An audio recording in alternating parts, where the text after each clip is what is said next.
Je veux bien débattre avec ceux qui pensent que c'est une bonne chose que la DGSP puisse s'attaquer aux enfants, puisse les tuer comme ça dans la rue. Non. Le Congo a aboli la peine de mort. Les criminels, il y a une façon de les sanctionner. Parce qu'il faut dire que ce groupe de voyous, ils ne sont pas des milliers. Alors que nous avons une police qui traîne, une gendarmerie qui traîne. Mais Sassou Nguesso, même sous le mono, il n'y avait pas ce genre d'exaction. Ou bien vous avez besoin du sang frais pour conserver votre pouvoir. Parce qu'on sait très bien qu'au Boa, c'est lui qui partait chercher le sang frais pour vous. Qui ne le sait pas. Maintenant que vous êtes étouffé, vous avez besoin du sang frais, notamment le sang des jeunes, pour consolider votre pouvoir. Ça aussi, il ne faut pas le nier.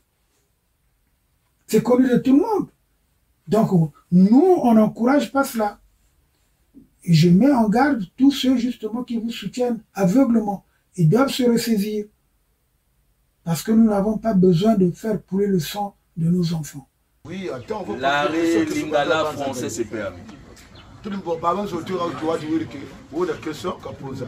Donc, question bandra banza après poser les. C'est ça. C'est ça l'impression. Regarde, au début nous avons dit aussi que ceci. Un genre de question pour porter le défi à quelqu'un. On va avoir un monde. C'est que nous voulons. Comme il a dit, si nous voulons pas tuer les ménages, arrêtez. Nous parlons de la paix. Nous faisons la paix. La besoin de bâtiment natif. Si on rentre dans cette cadence, vous les drogues fait ceci. Vous les amputatez, on ne va pas avancer.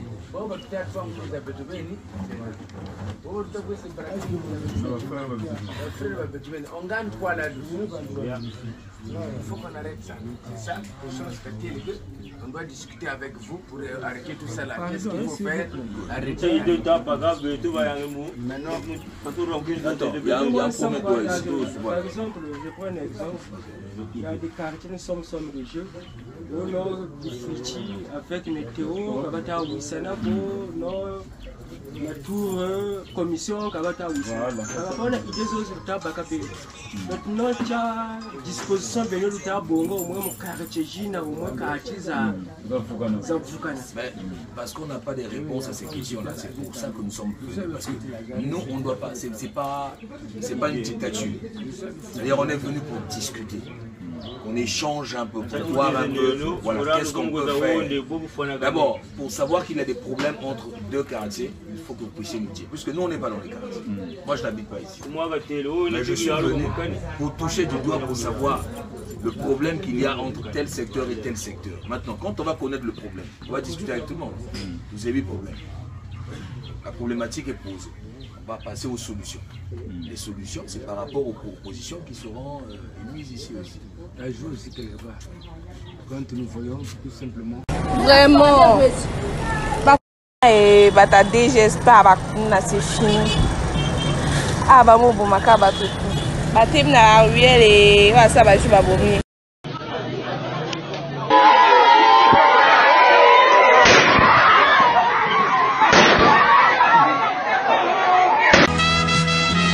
Le mot du président.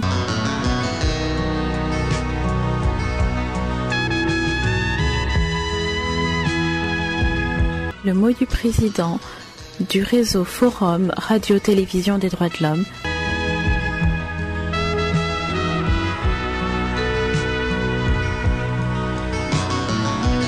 Du réseau Forum Radio-Télévision des droits de l'homme, Maître Maurice Massengo-Thiès. Bienvenue à toutes et à tous. Nous allons aujourd'hui aborder l'affaire des Koulouna ou bébés noirs. Cette affaire, c'est un véritable dérapage du prétendu état de droit au Congo. Depuis un certain nombre d'années, les Koulouna ou bébés noirs ont été instrumentalisés par le pouvoir, notamment les services de sécurité. Nombreux d'entre nous avions été des victimes de ces bébés noirs, liés justement au supplétif de la police. Comme vous le savez, moi j'ai échappé à 3 tentatives d'enlèvement et d'assassinat au Congo. Et nous savons très bien les tracasseries de beaucoup de Congolais. Certains qui ont perdu la vie à cause justement des exactions commises par les Kuluna ou les bébés noirs. Aujourd'hui, le pouvoir de Sassou, à 6 mois des élections, sort l'artillerie lourde pour mettre fin justement aux pratiques, aux meurtres, aux crimes des Kuluna ou des bébés noirs. Mais nous déplorons les exécutions extrajudiciaires qui se font. Nous dénonçons cela parce que ce n'est pas conforme à la Charte des Nations Unies, en particulier l'article 55, qui encourage le respect universel et effectif des droits de l'homme et des libertés fondamentales. Parce que les crimes autorisés par Sassou incluent l'assassinat, la torture et l'agression. En tenant compte donc de l'article 5 de la Déclaration universelle des droits de l'homme et de l'article 7 du Pacte international relatif aux droits civils et politiques, qui prescrivent tous deux que nul ne sera soumis à la torture ni à des peines ou traitements cruels, inhumains ou dégradants. Utiliser les exécutions extrajudiciaires durant, pour ne pas dire, la guerre contre les bébés noirs ou les Kuluna, en réponse aux nombreux assassinats de personnes par les délinquants justement, cela pose des problèmes, car des innocents ou des gens proches de ces délinquants désœuvrés sont fréquemment visés, surtout peut-être exécutés même par erreur. C'est pour ça d'ailleurs j'en appelle à la Commission nationale des droits de l'homme du Congo d'ouvrir une enquête à la suite de ces exécutions extrajudiciaires commises par les éléments de la DGSP. De plus, il arrive que des gens soient exécutés pour des raisons absolument disproportionnées, comme l'exécution de certains jeunes accusés, par exemple, de critiquer ou de huer sur les autorités. Il y a donc homicide extrajudiciaire ou exécution extrajudiciaire lorsqu'un individu exerçant une fonction officielle tue délibérément quelqu'un en dehors de toute forme de procès prévu par la loi. Il s'agit d'une privation arbitraire de la vie, un acte dont peuvent également se rendre coupables des milices, des escadrons de la mort ou divers autres acteurs non étatiques, et dont sont souvent victimes les opposants politiques, les militants ou les personnes appartenant à des groupes marginalisés. Et oui, on le sait bien. Donc aujourd'hui, la frontière entre torture et exécution extrajudiciaire est souvent floue. Il ne faudrait pas confondre l'état de droit et l'état arbitraire. Aujourd'hui, par cette opération menée par la DGSP, on reconnaît que le Congo est un État sauvage. C'est un État arbitraire. Parce que l'état de droit est l'opposé de la notion d'État fondée sur l'utilisation arbitraire du pouvoir. La notion d'état de droit est inscrite dans la Charte des Nations Unies. Le préambule de la Charte indique que l'un des buts de l'ONU est de créer les conditions nécessaires au maintien de la justice et du respect des obligations nées des traités et autres sources du droit international. Or, qu'est-ce qui se passe? Au Congo, on ne respecte pas ces textes. Même la Constitution le dit. L'état de droit peut se définir comme un système institutionnel dans lequel la puissance publique est soumise au droit. Pour être effectivement appliqué, l'état de droit suppose donc la séparation du pouvoir qui vise à éviter la concentration du pouvoir dans les mains d'un despote. Aujourd'hui, nous voyons que le pouvoir n'est pas distribué entre les organes indépendants spécialisés, notamment le pouvoir judiciaire, qui est celui qui rend la justice. Parce que c'est grâce à l'état de droit que les organes de l'État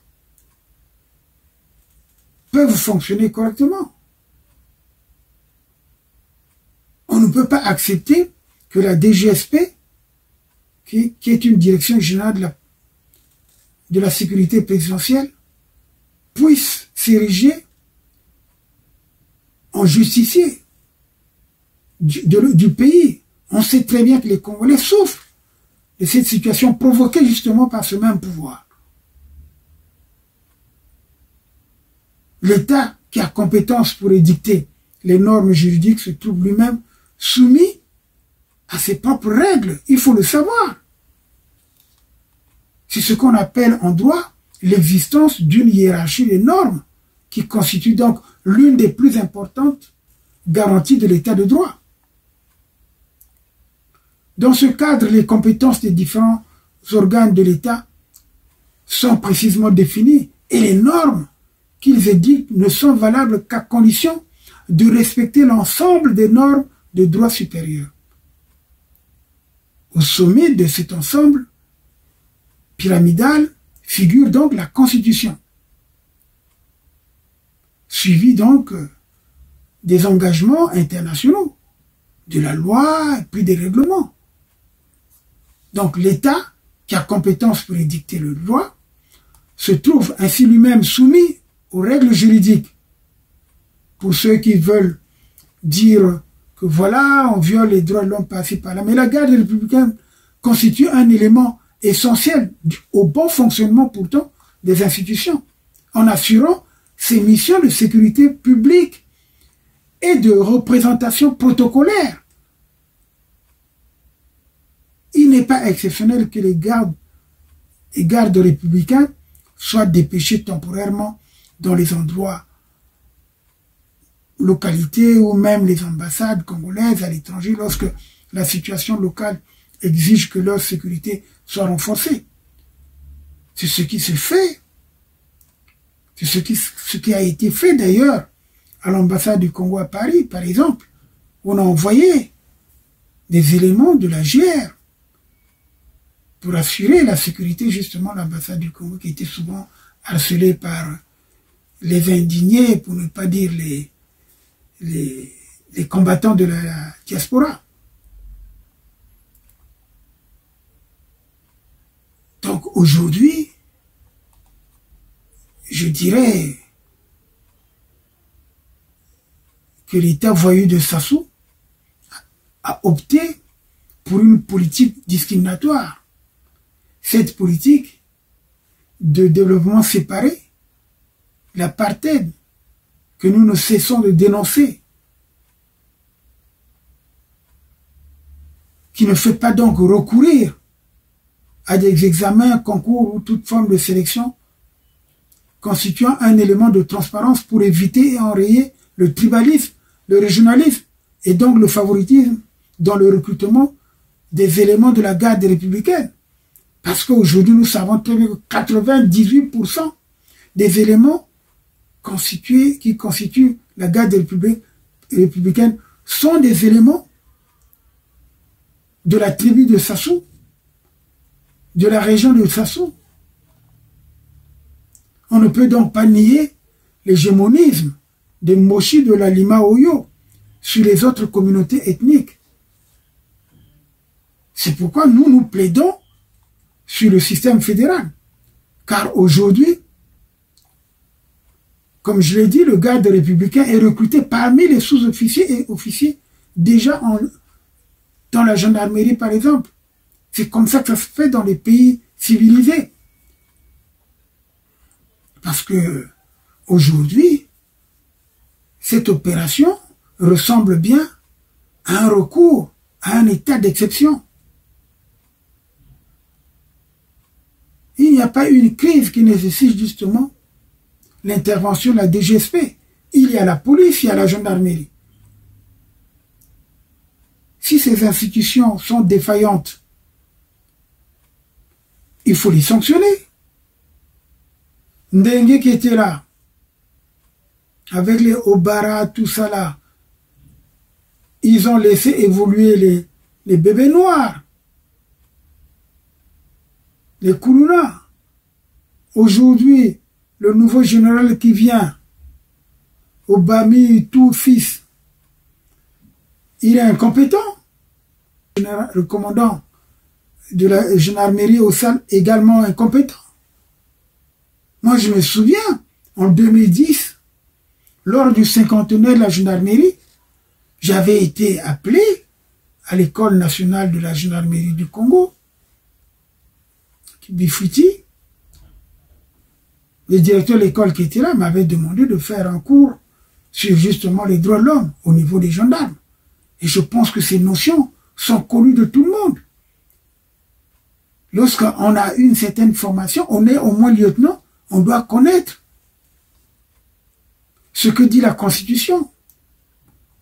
En effet, la Constitution du 25 octobre 2015 en vigueur prévoit en son article 157 l'état d'urgence comme l'état de siège. Mais ceux-ci sont décrétés par le président de la République en Conseil des ministres. Surtout ou partie du territoire national pour une durée qui ne peut excéder 90 jours. Est-ce que sommes-nous dans un état de siège, dans un état d'exception? Je ne pense pas, parce que le président de la République n'a pas informé la nation par un message. Parce que le président de la République n'a pas réuni le Parlement de plein droit. Le Parlement devait se réunir en session extraordinaire pour autoriser justement soit cet état d'exception, cet état d'urgence ou cet état de siège.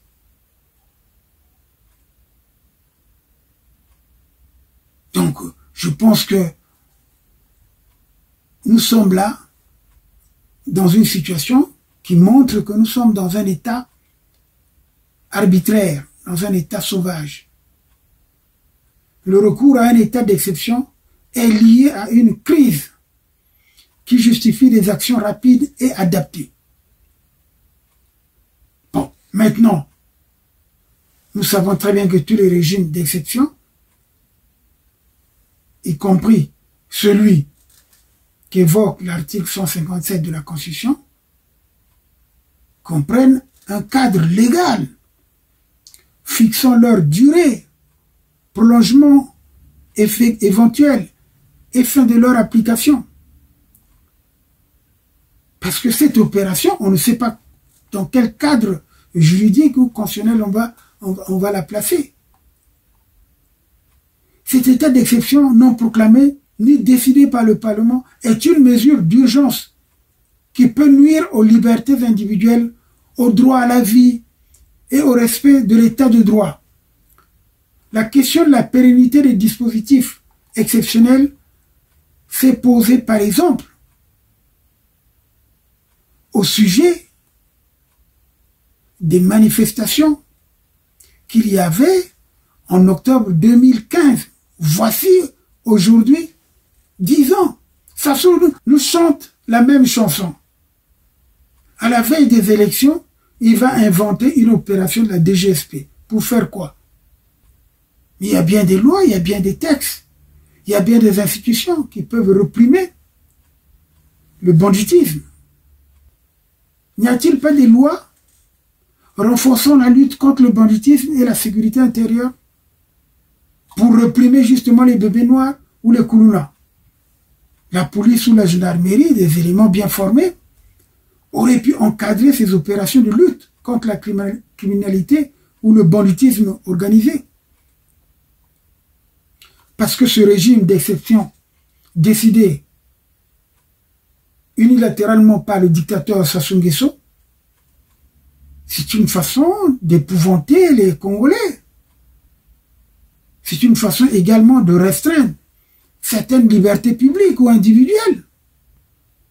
Mais le ministre de l'Intérieur, le préfet sont autorisés notamment à décider, par exemple, la mise en place des périmètres de protection pour assurer la sécurité d'un lieu, d'une zone ou des événements, des perquisitions administratives, des réquisitions des personnes ou moyens privés, des assignations à résidence. Pourquoi organiser une opération comme ça, meurtrière? C'est une opération meurtrière, les images que vous voyez. Parce que pour nous, nous savons très bien que les états d'exception font l'objet de différents niveaux de contrôle parlementaire, juridictionnel et constitutionnel. Et ça, on n'a pas appliqué. La loi qui a été adoptée justement à ce sujet ne demande pas à ce que la direction générale de la sécurité présidentielle puisse prendre la place de la police ou de la gendarmerie pour assurer le maintien de l'ordre. Non, c'est pas possible. Nous appelons donc à la fin de cette situation d'exception non déclarée, qui ne fait que confirmer que le Congo n'est pas un état de droit, mais une dictature. Ce phénomène des bébés noirs ou koulouna aurait pu être réglé par une bonne organisation, une bonne application de l'état de droit, comme le stipule l'article 1 de la Constitution.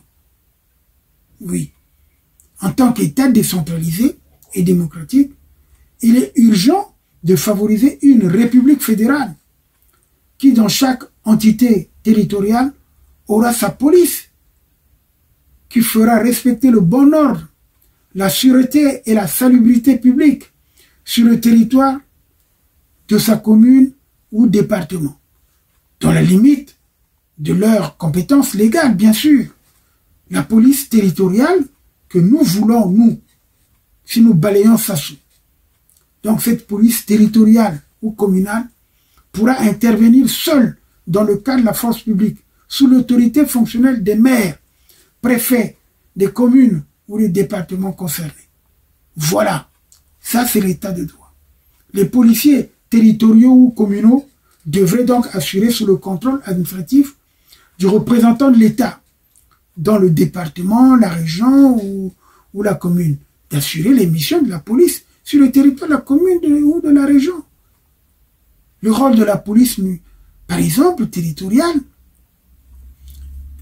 sera défini comme pour améliorer la qualité de vie des personnes habitantes et présentes sur le territoire déterminé, ou soit de la commune, en travaillant en lien avec les administrés pour faire respecter les règles de bonne conduite, maintenir le bon ordre et réduire l'insécurité, occasionnée notamment par les délinquants qui ne sont pas utilisés, qui ne sont pas occupés, qui sont des désœuvrés, et justement qui a provoqué le désœuvrement. Mais c'est justement cet État qui favorise les malversations, les détournements de fonds, l'argent nécessaire justement à la jeunesse. Les 14 000 milliards, sinon plus, sont-ils passés où? Justement, ça devait permettre l'encadrement de ces jeunes qui n'ont plus d'emploi, et que les emplois, vous les donnez aux étrangers. Les entreprises qui utilisent les Chinois, qui font tout, ceux qui bricolaient, qui faisaient des petites choses ne peuvent plus le faire. Qui partaient donner des coups de main, ils ne peuvent plus le faire, ils sont là. Les grands-parents ou les parents retraités ne perçoivent pas leur pension ou leur salaire. Mais qu'est-ce que les enfants font? ils sont dans la rue, ils sont instrumentalisés par certaines forces. Ce n'est pas pour plaider en faveur de ces enfants, non, il faut les sanctionner. Nous avons toujours dit, il y a des mécanismes. Ces enfants, l'État peut instituer des écoles, justement, pour les encadrer, pour faire d'eux des bons citoyens. Vous voyez, le chemin de fer est délabré. Il y a des grands travaux au pays. On peut utiliser ces jeunes-là, justement, pour des travaux qui leur permettront d'avoir de quoi gagner leur vie. Et c'est ça. Si Sassou a décidé de ne pas créer des emplois et de mettre sa famille, son clan, sa région dans l'armée, c'est parce que ils s'en foutent du reste.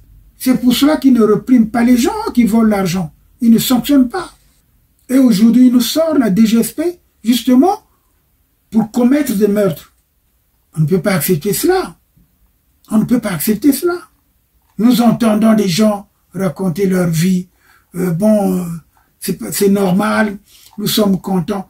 Je suis triste pour un garçon que j'apprécie beaucoup, qui lui-même a subi pas mal de tracasseries. Et là, aujourd'hui, il va applaudir Sassou parce qu'il dit, bon, Sassou, la bonne chose qu'il va faire, c'est nous débarrasser. Mais on peut se débarrasser de ces criminels, de ces voyous, des Kourouna ou des bébés noirs, autrement.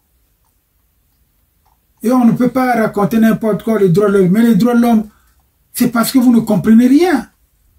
Il y a quelques jours, venait de se terminer en juillet dernier, là, la 83e session du comité contre la torture.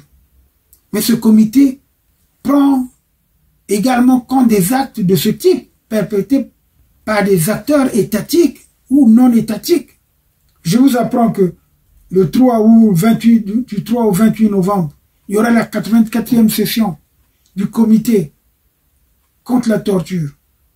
Donc il prévoit d'examiner le rapport de plusieurs États, même si cette fois-ci le Congo ne fera pas partie.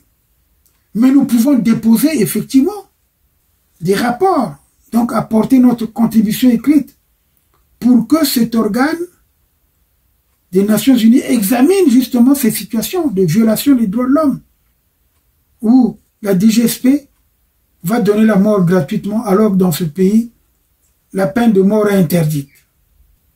Je vous signale, il suffit d'écrire à OHCHR-4CAT @un.org. Je répète, OHCHR-CAT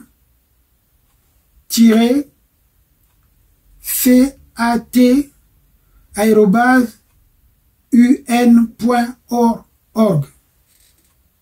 Je vous assure que vous pouvez dénoncer ce genre d'exactions. Comme je l'ai dit, l'état de droit est l'opposé de la notion d'état fondé sur l'utilisation arbitraire du pouvoir. Donc on ne peut pas aujourd'hui vouloir faire respecter les libertés, les droits de l'homme au pays, en applaudissant sur cette violation flagrante des droits de l'homme. Donc il y a une incompétence de la gendarmerie ou de la police qui aurait pu justement, en temps de paix, assurer une bonne sécurité des citoyens. Comment une poignée de personnes, mais on fait chaque fois une poignée de personnes va ébranler un système. On va sortir de l'artillerie lourde. C'est impensable. Regardez, je prends d'ailleurs l'exemple d'un compatriote de la diaspora qui vit aux États-Unis. Quand il va au Congo, il organise ses jeunes. Je vais vous montrer les images. Il avait organisé une compétition sportive pour conscientiser ces jeunes. Il a organisé l'entretien des voies ou des caniveaux et tout. C'est le travail qu'il faut donner à ces jeunes. L'État n'a plus de service de voirie, mais ces jeunes-là, justement, pouvaient se contenter de ça. Ils n'allaient plus se livrer à ce jeu. Donc, ce n'est pas une solution. Je dis à Sassou Nguesso d'arrêter ce qu'il fait, de trouver d'autres méthodes, justement, pour éloigner ces jeunes de ce genre de pratiques. Mais leur donner la mort comme ça gratuitement, c'est pas bon. Ce n'est pas bon parce que nous sommes indexés. Le Congo, c'est pas seulement à toi. Nous, ça nous gêne de porter le drapeau du Congo. De se trouver dans des instances où on nous dit, mais voilà, vous faites ça, vous faites ça. Et finalement, qu'est-ce que vous dites?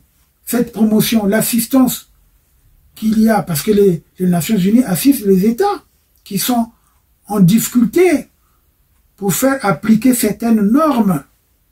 Donc cet argent, vous le volez au lieu d'encadrer ces jeunes. C'est comme ce qui s'est passé avec les ex-combattants. Le PNUD a bien versé des fonds qui ne sont jamais arrivés aux destinataires, pour ne pas dire aux bénéficiaires. Donc, je dis que ressaisissez-vous.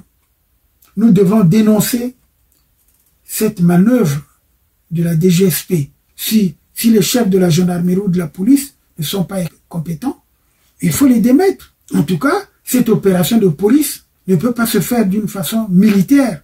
Cette opération de police ne peut pas se faire d'une façon hors la loi. Voilà ce que je voulais dire. Je vous présente les images. Comme je l'ai dit, il y a Chance le Gourou qui a organisé des causeries avec ces gens. Je pense que c'est des gens de Mukondo ou de Bakongo qu'il a essayé de sensibiliser pour qu'ils puissent se tenir, pour qu'ils puissent s'occuper. Outils d'assainissement en main, notamment râteau, pelle, brouette et vêtu d'un t-shirt où il est marqué Bakongo et Makele qu'elle est propre avec Chance le Gourou. Ces jeunes de l'association Nouvelle Génération Émergente, conduits par Chance Kouka, secrétaire chargé de la jeunesse, ont retroussé les manches pour assainir la célèbre avenue de Bakongo, dénommée Archambault, afin de permettre aux populations de vivre dans un environnement sain et propre pour être à l'abri des maladies. L'État, c'est nous-mêmes. On ne peut pas dire que l'État viendra faire.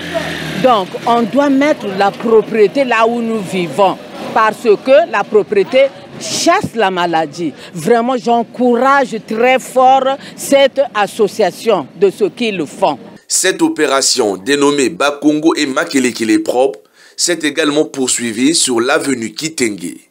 Ici, ces jeunes ont nettoyé les abords de cette voie publique. Alors dans le cadre de l'assainissement, nous avons pensé qu'il était indispensable que nous puissions accompagner les idéaux du chef de l'État. Autrement dit, l'État, parce que l'État c'est qui? L'État c'est vous, l'État c'est moi. On s'est donc mis à l'œuvre pour assainir ce quartier de Bakongo. Nous profitons de l'occasion pour dire à tous ceux qui nous suivent que la propriété chasse les maladies. Nous allons donc faire ceci, notre champ d'action. Chaque samedi, nous passerons à l'œuvre pour montrer, pour faire preuve d'exemple à ceux qui nous suivent dans nos quartiers, pour que chacun de nous prenne ici l'initiative de balayer et d'assainir nos quartiers. Au-delà d'être une opération de salubrité publique, cette rencontre était également l'occasion de renforcer le vivre ensemble entre filles et fils de la République, a affirmé Chance Kouka. L'État n'a qu'à sortir l'argent de la jeunesse pour utiliser ces jeunes à avoir des activités. Parce que tout le monde ne peut pas être dans l'armée. Tout le monde ne peut pas réussir des études universitaires ou des études parce que les parents sont en difficulté, qu'ils ne peuvent pas les supporter. Et ils sont obligés d'être à la traîne. En tout cas, j'en ai terminé parce que ce n'est pas normal. Je veux bien débattre avec ceux qui pensent que c'est une bonne chose que la DGSP puisse s'attaquer aux enfants, puisse les tuer comme ça dans la rue. Non. Le Congo a aboli la peine de mort. Les criminels, il y a une façon de les sanctionner. Voilà. Parce qu'il faut dire que ce groupe de voyous, ils ne sont pas des milliers. Alors que nous avons une police qui traîne, une gendarmerie qui traîne. Mais Sassou Nguesso, même sous le mono, il n'y avait pas ce genre d'exaction. Ou bien vous avez besoin du sang frais pour conserver votre pouvoir. Parce qu'on sait très bien qu'au Boa, c'est lui qui partait chercher le sang frais pour vous. Qui ne le sait pas. Maintenant que vous êtes étouffé, vous avez besoin du sang frais. Notamment le sang des jeunes, pour consolider votre pouvoir. Ça aussi, il ne faut pas le nier. C'est connu de tout le monde. Donc, nous, on n'encourage pas cela. Et je mets en garde tous ceux, justement, qui vous soutiennent aveuglement. Ils doivent se ressaisir. Parce que nous n'avons pas besoin de faire couler le sang de nos enfants. Pourquoi? Parce qu'ils ont faim. Mais les bandits, on les éduque. C'est fait pour ça, la justice. En tout cas, j'en ai terminé.